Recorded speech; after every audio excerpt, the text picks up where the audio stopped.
जरा एक आम से बुरे सपने के बारे में सोचिए। आपने किसी दोस्त पर भरोसा किया, उसे नकद पैसे उधार दिए। हाँ, जरूरत के वक्त। बिल्कुल। और उसने आपको वापसी के लिए एक चेक दिया, लेकिन जब आपने वो चेक बैंक में लगाया तो वो बाउंस हो गया। और कहानी यहाँ खत्म नहीं होती। नहीं, मामला और भी बुरा हो जाता है। आपका दोस्त अदालत में कहता है कि ये कर्ज तो अवैध है। अवैध? किस आधार पर? इसी आधार पर कि ये 20,000 रुपए से ज्यादा कैश में दिया गया था, जो इनकम टैक्स कानून के खिलाफ है। तो सवाल यह है कि क्या पैसे डूब गए? यही वो उलझन है जिसे आज हम सुलझाने वाले हैं। आज हम संजाबी तारी बनाम किशोर एस बोरकर पर गहरी चर्चा करेंगे। इस फैसले ने इस सवाल का जवाब हमेशा के लिए बदल दिया है। बिल्कुल। और ये सिर्फ एक कानूनी मामला नहीं है, इसमें दोस्ती है, भरोसा है, एक मामूली तनख्वाह है और कानूनी दावपेच की एक दिलचस्प कहानी है। तो चलिए कहानी से ही शुरू करते हैं। ये कहानी है संजय बिस्तारी की, जिनकी महीने की तनख्वाह सिर्फ 2,300 रुपए थी। सिर्फ 2,300 रुपए। और उन्होंने अपने दोस्त किशोर बोरकर को 6 लाख का एक दोस्ताना कर्ज दिया। और जैसा कि होता है, चेक बाउंस हो गया, मामला अदालत पहुंच गया। और यहाँ पर किशोर ने एक तर्क दिया जो सुनने में तो बहुत अजीब लगता है। उसने कहा कि एक आदमी जो महीने का सिर्फ 2,300 रुपए कमाता है, वो भला 6 लाख का कर्ज दे ही कैसे सकता है? और क्या कोर्ट ने ये मान लिया? हैरानी की बात है, हाईकोर्ट ने ये तर्क मान लिया और किशोर को बरी कर दिया।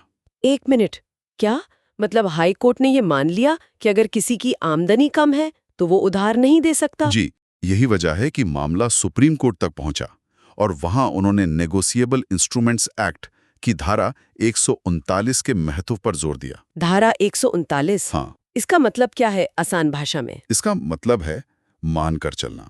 कानून ये मानकर चलता है कि अगर चेक पर दस्तखत असली हैं, तो उसके पीछे कोई ना कोई कर्ज या देनदारी जरूर है। अच्छा, तो सबूत का बोझ अब कर्ज देने वाले पर नहीं रहा? नहीं, अब वो कर्ज लेने वाले पर आ गया। अब ये साबित करने की जिम्मेदारी उधार लेने वाले की है कि कोई कर्ज था ही नहीं। और सिर्फ ये कहना कि उधार देने वाले की तनख्वाह कम है, ये काफी नहीं है? बिल्कुल नहीं। कम आमदनी एक शक पैदा कर सकती है, पर वो अपने आप में कोई पुख्ता सबूत नहीं है। ठीक है, ये हिस्सा तो समझ आ गया, लेकिन मेरे दिमाग में अब भी वो 20,000 वाली बात अटकी हुई है। इनकम टैक्स कानून का उल्लंघन कर्ज को अवैध नहीं बना देता। यही इस फैसले का सबसे जरूरी हिस्सा है। सुप्रीम कोर्ट ने यहाँ एक बहुत साफ लकीर खींच दी। कैसी लकीर? उन्होंने कहा कि इनकम टैक्स एक्ट की धारा 269 एसएस का मकसद काले धन को रोकना है, टैक्स चोरी को रोकना है। हाँ, ताकि पैसों का एक रिकॉर्ड रहे। बिल्कुल। तो अगर कोई इस नियम को तोड़ता है तो इनकम टैक्स विभाग उस पर जुर्माना लगा सकता है। लेकिन, और ये सबसे अहम बात है, क्या? ये उस कर्ज को ही अवैध या गैर कानूनी नहीं बनाता।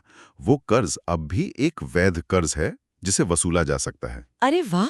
तो मतलब टैक्स का नियम अपनी जगह और चेक बाउंस का मामला अपनी जगह। एकदम सही पकड़ा आपने।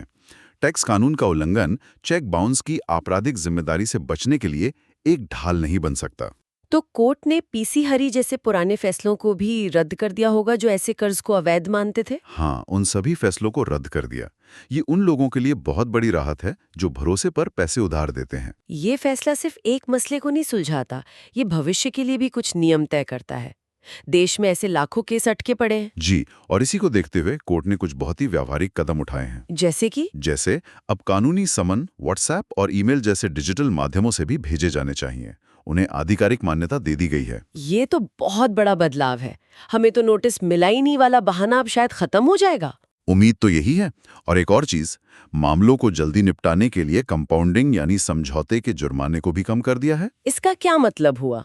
अगर आरोपी सबूत दर्ज होने से पहले ही पैसे चुका देता है तो उस पर कोई अतिरिक्त जुर्माना नहीं लगेगा।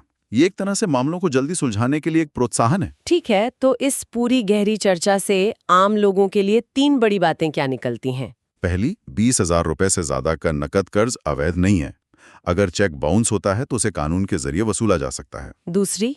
दूसरी ये कि अगर कोई बड़ी रकम उधार दे रहा है तो हमेशा ये साबित करने के लिए कुछ दस्तावेज तैयार रखे कि पैसा कहाँ से आया। आमदनी कम हो या ज्यादा, उससे फर्क नहीं पड़ता। और तीसरी और सबसे जरूरी बात, कभी भी कानूनी नोटिस को नजरअंदाज ना करें, उसका जवाब हमेशा दें। एकदम साफ।